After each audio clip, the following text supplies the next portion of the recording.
que las cuentas, si los conoce o no los conoce, son de su familia o no, los números primos son de toda nuestra familia, ¿verdad, maestra? De todas, es muy querido eso. ¿Cómo estás, maestra Elizabeth? Muy bien, muchas gracias. Pues a ver, normalmente esta parte de los números primos tiene que ver con entre qué se dividen. Los números son como más amigables cuando tienen muchos divisores, ¿no? Por ejemplo, el 12 lo divide el 1, el 2, 3, el 4 y el 6. Y entonces, si hubiéramos tenido 12 dedos, tendríamos menos fracciones, entre otras cosas. Y entonces resulta por eso basamos nuestro que hay sistema en unos decimales. que tienen el mínimo número de divisores que se llaman números primos. Solo se pueden dividir entre uno y entre ellos mismos. Tienen una ventaja el que sean tan autistas. Ellos, lo que tienes es que se van, todos los números se llaman compuestos y están compuestos de primos. Cuando tú tienes los números así puestos como en caracolito, como en la imagen, uno pregunta, bueno, ¿y cómo se distribuyen los números primos? Mira, 2, 3, 5, 7, 11, 13, 17, hay que aclarar, 19. esos son los números primos. Esos, de azul, claro. Esos de azul son los números primos. Y ahora fíjate y Pero, verás. maestra, ¿cómo sabemos cuáles son? Es la tablita. Normalmente Yo me lo lo que aprendí haces como es tablita. decir, el único número primo par es el 2. Y luego vienes con el 3 y dices, solo lo divide el 1 y el 3. Ajá. Pero el 4, por ejemplo, ya no, porque también lo divide el 2, aparte Claro. del 1 y el 4. Entonces, si tienen solo dos divisores, se llaman primos. Ya Aprende está. Ahora, Ahora, 2, 3, 5, no es tanto 7, que los 11, aprendas, 13. o sea, más o menos los sigues, ¿no?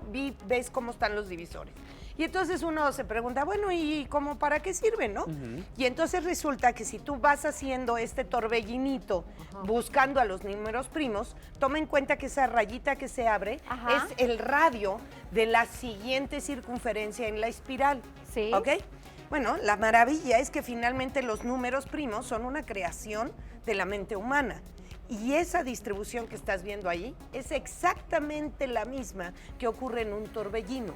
O sea, la manera como se comporta un torbellino y el radio que abre a la hora de hacer la circunferencia es exactamente igual que si sigues la distribución de los números primos. ¿El huracán? El huracán.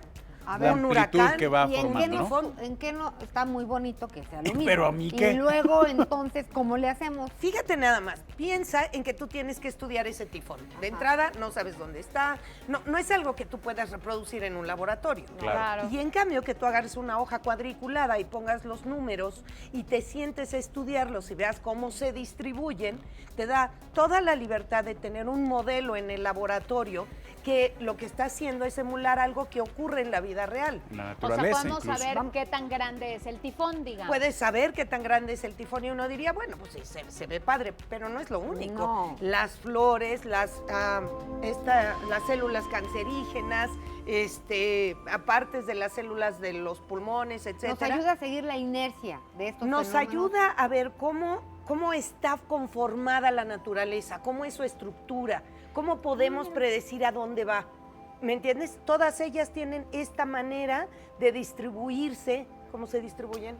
Siempre que sea una circunferencia o no, Siempre que estén los números acomodados en caracol, en caracol. lo que estamos haciendo es tratar de decir, bueno, así tiene distribuidas las cosas la naturaleza. Entonces, si yo me hago un modelo que me dice cómo se está comportando esto y hacia dónde va y qué tanto va a crecer, pues también de la misma manera puedo predecir cómo se va a comportar una galaxia, un huracán y una célula cancerígena. Oiga, pues por fin le encontramos una ¿Ves? utilidad a los Naturaleza, en lo científico y demás, y sobre todo esta concordancia, ¿no?, entre algo que sale a la mente utilizado con los números y algo que existe y que lo da a la naturaleza. Esa es la parte que te parece muy mágica, Muy ¿no? Porque la fascinante. naturaleza está ahí Claro. y a ti se te ocurrió algo y dices, ¿y cómo es Juntarla. posible que sean tan iguales, no? Es correcto. Para mí es un milagro. Muy bien. Maestra, Para muchas muchos. gracias como siempre que nos enseñas. Gracias, Muchas maestra. Gracias, maestra.